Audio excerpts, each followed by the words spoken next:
guys, Timeboy601, and today I wanted to talk about everyone's favorite pawn shop that's been struggling for the past couple of years, Gamestop. Yeah, I know, they're a pawn shop if you didn't know that, legally speaking at least, but they're also a video game store. And I want to talk about a game rental service they're now offering called Power Pass. That's right, GameStop is about to start a game rental program, and for once, I think their whole slogan, "Power to the Players," may actually ring true with this one.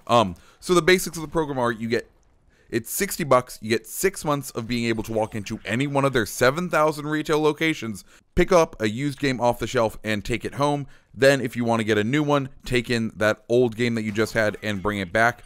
At the end of the 6 months, you get to keep one of the games that you rented, even if it wasn't the last game that you rented. So why is this good for everybody involved? Well, first thing, we have to look at GameStop overall. As I kind of said earlier, GameStop's been in a bit of a bind. In fact, they've been in decline since 2013. In fact, I'm going to put up some their stocks since 2013. You can see they haven't risen since 2013. It's been a steady decline. And fun fact about 2013, that was when the current generation's consoles came out, and that's when digital sales have begun to gain popularity. As it happens, when you own a boutique store, i.e. a store that sells a specialty item like GameStop does, i.e. video games, those consumers that do choose to shop with you are going to be the ones that are hip to trends like purchasing digital things. And it turns out when you sell something physical and digitally, and you're no longer the easy way to get those games, you are going to see a decline.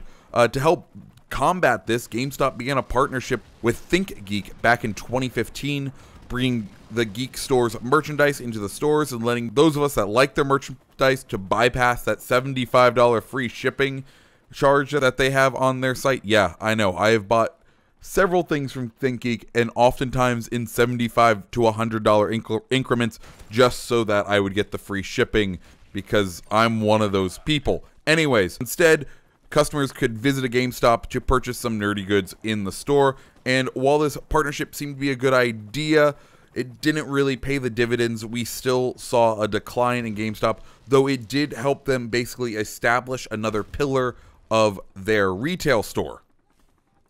In addition to that kind of factor, to the rise of digital game sales, another factor, at least in the past year, that has attributed to GameStop's decline has been the price war that's been fought out between Amazon's Prime discount service and Best Buy's Game Club. Both of them, basically, if you are a member of their program, give you and allow you to buy physical games for below retail price on launch day. Brand new games below MSRP or below $60.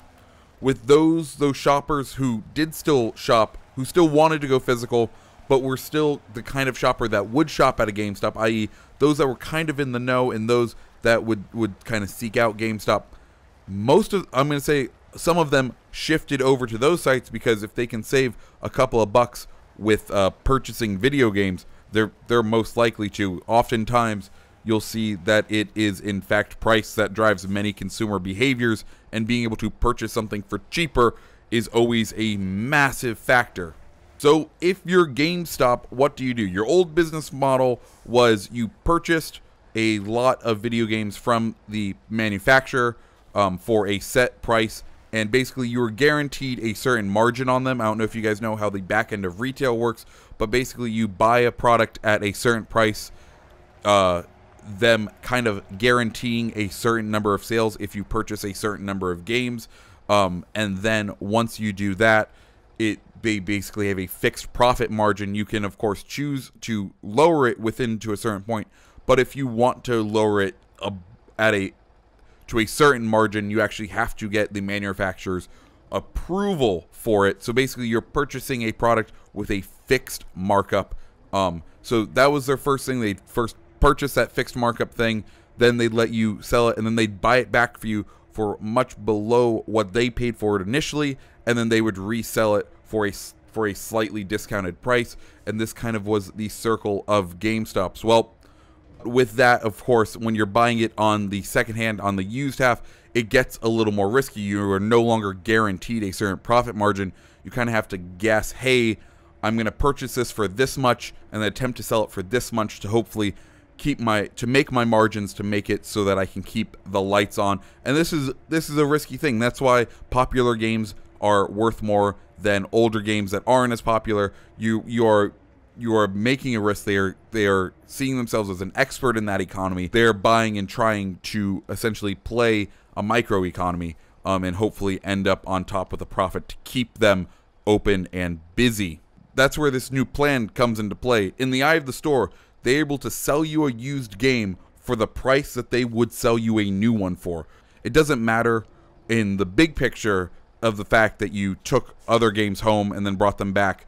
They're essentially selling one unit of stock for the price of one brand new game, which works great for margins and actually is a very smart play, because on the consumer side you feel like you're getting a value, and on their side they're definitely seeing a increase in their margin on essentially selling one game. Now, this product does also have additional benefits for GameStop, this whole Power Pass.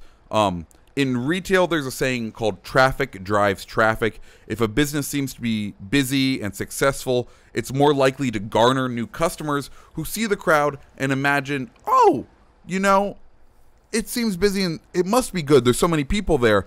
I should definitely give it a go. I should give it a try. And that's the concept I want you to think about when you're thinking about Game Pass, because when was the last time you went into a GameStop, not on a launch day, but on just a regular day, and how busy was it?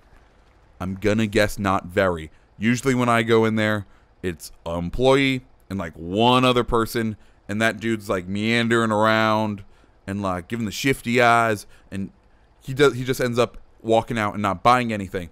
But if you have this Game Pass and the thing, you're having a reason for people to become repeat customers, to come back to your store.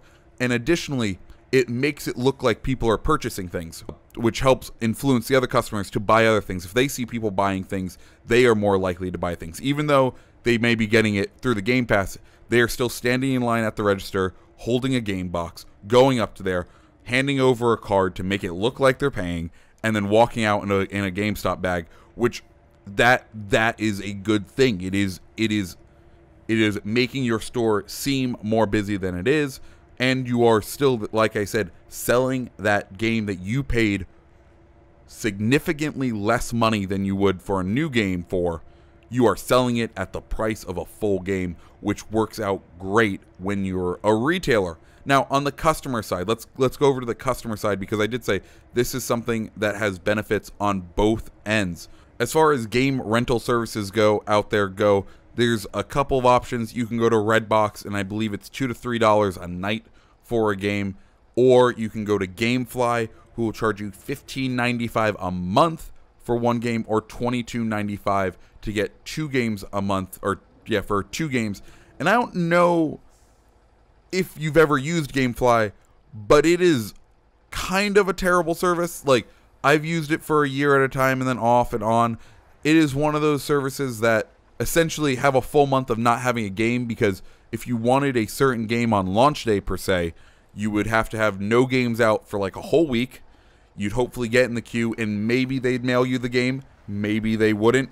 And with that game would then take a week to get to you. So that's a week out of that month that you no longer get to play the game. And if you have only one game out at a time, it's a week to mail it back. So 2 weeks out of the month, you aren't able to play the game that you want. That's where GameStop comes in. You know, they have all those retail locations. You're able to go in, and when you break it down month by month, it's only $10 a month.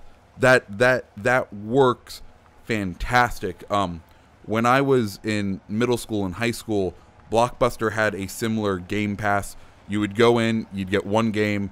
It was a fixed price per month, and I loved it because as a high schooler or as a middle schooler, I could bike down to the Blockbuster, pick out a game, go home, bring it back whenever I wanted, and there was this limitless supply of games, and it was great because, you know, you're on a budget when you're littler, and that's what this is. This is going to be games that come out. Now, the one downside, of course, is that these do need to be used games, but how often do you go a couple of days after any major release and see the newest game already traded in? Like someone somewhere out there bought a new game, it's like, it's not for me, and brings it back to GameStop to get as much as they can.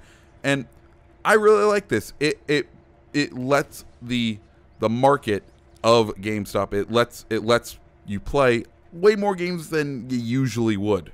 And of course, one last thing I want to say as far as on the consumer side, because you do get to keep a game on your last day that your membership applies, you could go in there and look for the game that has the highest trade-in value, pick that up, and have that as your kept game, then trade it back to them, and essentially you could have a discount for the service once again. Now, looking at the fine print of the service, the only kind of like gotcha that's in there is you have to be a GameStop Power Up Rewards program member, but there are free memberships for that. That's essentially, they just need your email, which, and I think they need your email, which, if you're going to be taking home a game from them, that's not too much of an ask. And as far as when this is available, signups are going to begin the week of November 13th. So yeah, what do you guys think? I, for one, think I may try this out to play some of those games that I missed that I don't want to pay full price for. Like, I didn't get to play Prey. I'm sure, like, I've wanted to try, like, the F1 series or Farming Simulator. There's games I've wanted to try that I just, like, don't want to pay actual money for because I don't know how I'm going to feel about them. And, like, let's be honest, Farming Simulator, not in Redbox. It's just not. So in order to try that out, I'd have to spend the money on an actual Farming Simulator game.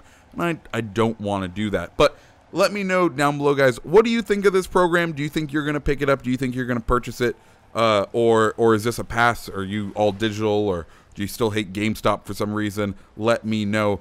Guys, my name is TommyBoy601. I hope you have a great rest of your day. If you like this video, hit that subscribe button. Or you can follow me over on Instagram or Twitter. Any of those are awesome as well. Guys, I hope you have a great rest of your day. See ya.